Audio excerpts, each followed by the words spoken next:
obstructive sleep apnea, ovarian cyst, very painful, fatty infiltration of the liver, and, of course, at every doctor's visit, morbidly obese. If that list doesn't give someone determination to lose weight and change their health, I don't know what will. Well, it seems I was at rock bottom with my health. I was sick and obese, but thank God I made an amazing discovery that changed my health and my life forever. So today I'm here to talk to you about my rule number 4 for my hard and fast rules for weight loss success: no snacking and no cheating. How in the world can I suggest such a thing? Well, stick around. I'm going to tell you. Hey there, all my fat burning friends. Welcome to a new episode of 5 on Fridays. Why Fridays? Because I know as a lifelong chronic dieter, Fridays and the weekends are hard. So I'm here to inspire and to motivate and to encourage you as you strive to stay on the straight and narrow path. And how did I stay on the straight and narrow path? I did that by setting 5 hard and fast rules for myself that we've been discussing all month. And today is rule number 4: no snacking, no cheating. I'm about to give you a little bit of tough love, but guess what? It's only because I care about your health. So please stick with me. At the end of this video, I'll share some practical tips on how I implemented no snacking and no cheating. Before we get started, friends, keep in mind that I, Christine, am not a healthcare provider. I'm just a blessed girl who was extremely fortunate to finally find a way of eating that was completely appropriate for my metabolism. What I have to share today regarding my low carb lifestyle, I hope it helps you. Well, first of all, as I mentioned, you might need a little tough love. What exactly is tough love? In this particular circumstance, I'm guessing you're watching because you might need somebody to give you a little tough love today. So I'm here to promote your welfare. Why? Maybe you're still a sugar addict or a carb addict, and I'm here today to enforce a certain level of constraints on you because it's time to take responsibility for your own actions and what you're putting into your mouth. So, hey, if you're on board for a little tough love today and how you can implement no snacking and no cheating into your lifestyle, give this video a big thumbs up and click subscribe in the corner. I would appreciate your support. Today we'll talk about 5 topics: determination, inspiration, motivation, encouragement, and finally I will share some practical tips. I'll just briefly cover the first 4 topics. Let's start with determination.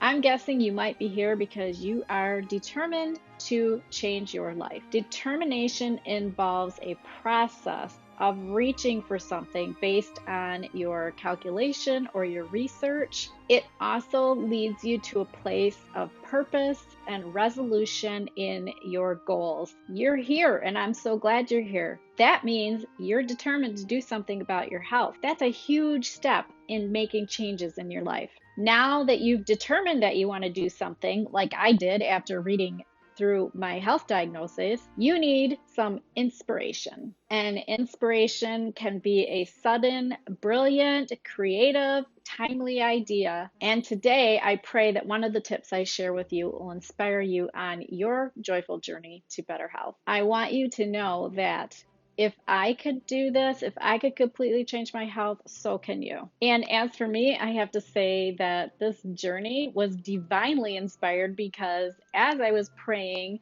for healing for my chronic health issues, I truly believe that God revealed this lifestyle for me and took me along on every step of the way, from researching hormones, quitting sugar, and then finally discovering the ketogenic and intermittent fasting lifestyle. And I still, to this day, tell everybody it was divinely inspired. Well, now that you're inspired, you need a little bit of motivation.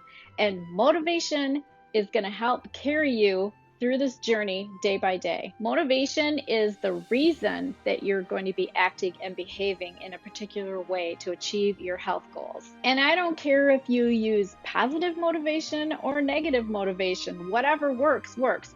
Personally, I used both. Positive motivation is the type of motivation that a person feels when they look forward to a certain reward or benefit. I'm not going to lie, one of my biggest motivators was the idea that I could actually feel better and live an active lifestyle because I felt so chronically exhausted and horrible every single day. That was the positive motivation that kept me going. And the negative motivation I clung to was sparked by fear. Fear of living a life with chronic illness, fear of losing my toes, fear of diabetic complications. I didn't want to live like that. I was only 49 years old when I got all those diagnoses, and perhaps I was a little afraid, okay, a lot afraid of losing my life at an early age and missing out on the joy of watching my children go into adulthood and meeting and having relationships with future generations. So that negative motivation was a huge part of my journey too. And now that you're determined, that you're inspired, that you have your own reasons for motivation, I'm here to offer you some encouragement. And this is basically the reason I show up every Friday for you on YouTube and the reason I blog and I put all my experiences out there for you to read and gain knowledge from, and most importantly, gain encouragement from. Because again, if I can do this, if I could lose over 100 pounds, if I could reverse my obstructive sleep apnea, my fatty liver disease, my chronic exhaustion, my migraines and my headache, my morbid obesity, if I could reverse all of those, I am encouraging you with the fact that I trust you can do the same. I'm here to give you support, help you gain confidence, give you hope, and hopefully I'm persuading you a little bit too to take some steps.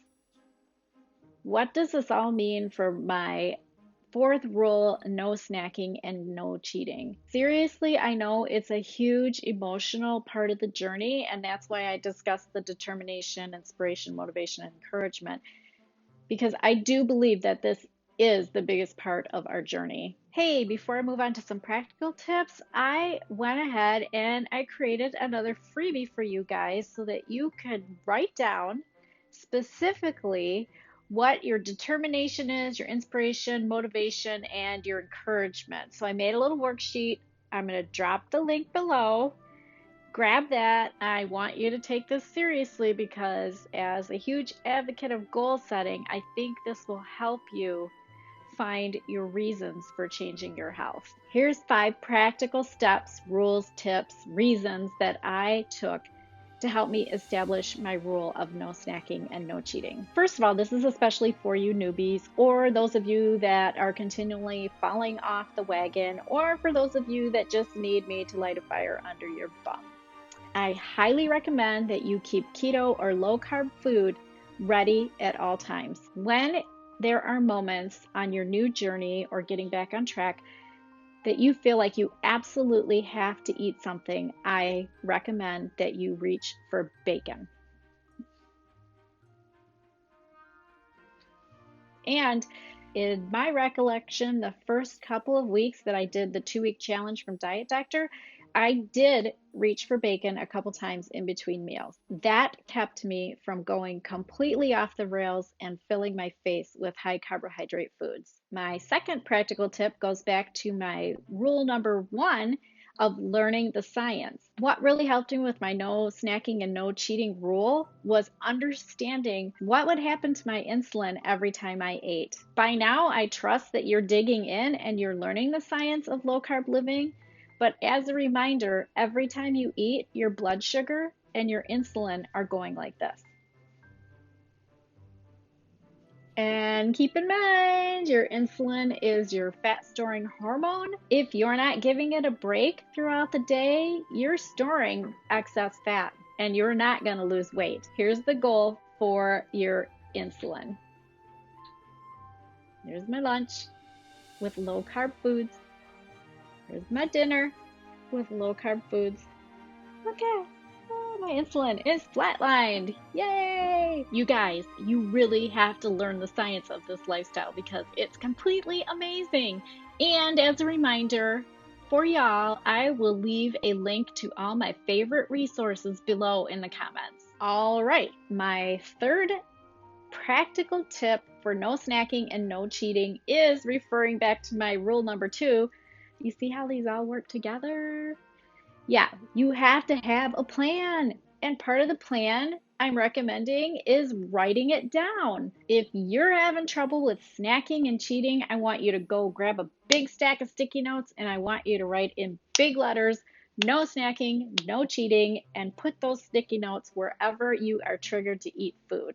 On the refrigerator, on the pantry door, write it down. Put those things everywhere. And my next practical trick is to learn to recognize the signs of true hunger. This also refers back to my rule number 3, where I say, just don't eat. I promise you that if you learn through this process to recognize true hunger, and you will, because when you become a fat burner, you're going to find that you are not hungry around the clock. You will eat when you're hungry and you're going to eat to satiety. And how do you do this? You're going to keep your carbs low, your proteins moderate, and your healthy fats high. The healthy fats will help keep you full and satisfied and fuel your body until it's time to eat again. Once you've identified true hunger, you're going to have a major light bulb moment when you realize, like, hey, I don't need to snack, and hey, I don't need to cheat. Truly liberating, so much freedom. All right, and the very last practical tip I have for you today, one that I practiced a lot, was to keep busy. And this is not going to be hard because I guarantee as a fat burner, you are going to have so much amazing energy to spare all day, every day. One of the first things I like to do when I needed distractions as I was learning how to not snack and not cheat was clean. I cleaned out so many junk drawers and closets in this house. They hadn't been touched in years, but I had a lot of energy and I had a lot of time on my hands when I wanted to stop obsessing about food. So that really helped a lot. Another thing I started doing was writing, which is why I have this blog, and I wrote things in a journal as well. Also, you can exercise. As I began to feel better in my new lifestyle, I wanted to exercise. That took some time, and it's a huge distraction from thinking about food. And my absolute favorite thing to do, I went and bought smaller clothes because I needed them. Purging my closet and going to my local favorite resale boutique here in town. Shout out to Some Girls Boutique. Woo woo! That was one of my favorite pastimes. And how exciting is it to get to buy smaller clothes? So if you're determined to lose weight and to change your health, today I hope I've inspired you, I've motivated you, I've encouraged you, and I've given you some practical tips. Take that determination and ask yourself about your results that you want. Why not?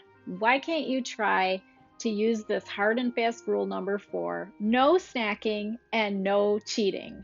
What practical tip or bit of inspiration did I provide for you today that you think you might be able to use to not snack and not cheat?